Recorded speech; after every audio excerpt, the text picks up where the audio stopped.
जय जय श्री राधा। परम पूज्य श्री सद्गुरुदेव भगवान के चरणों में सादर प्रणाम।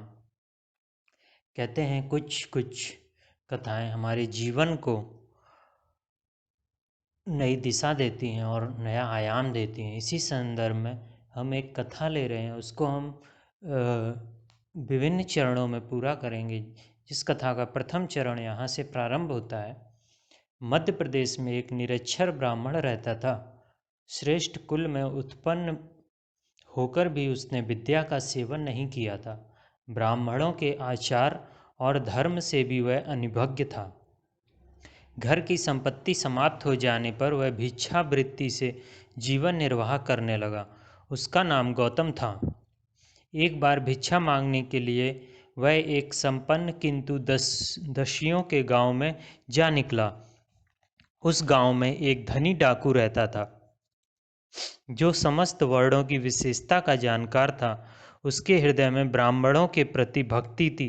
वह सत्य प्रतिज्ञ तथा दानी भी था। गौतम ने उसी के घर जाकर भिक्षा के लिए याचना की। दस्यु ने ब्राह्मण को रहने के लिए घर देकर वर्ष भर निर्वाह करने योग्य अन्न की भिक्षा का भी प्रबंध कर दिया। उसने गौतम को नए वस्त्र भी दिए और उसकी सेवा में एक युवती दासी भी दे दी। दस्यु से ये सारी वस्तुएं पाकर गौतम मन ही मन बड़ा प्रसन्न हुआ और उस सुंदर गृह में दासी के साथ आनंद पूर्वक रहने लगा।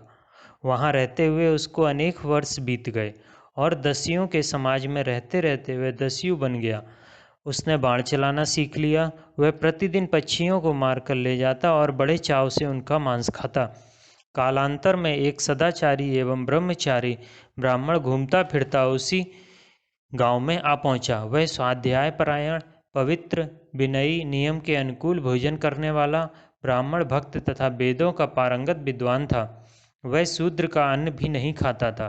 इसलिए दस्युओं से भरे हुए उस गांव में ब्राह्मण का घर खोजने लगा। खोजते खोजते वह गौतम के द्वार पर पहुंचा।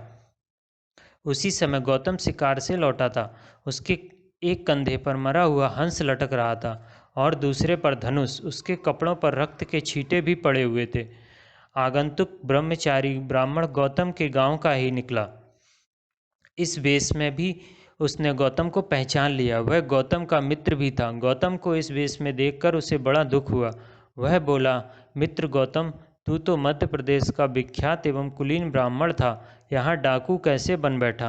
हे ब्राह्मण, अपने पूर्वजों को तो याद कर। वे कैसे वेदों में पारंगत विद्वान थे और तू उन्हीं के वंश में ऐसा कुल कलंक निकला।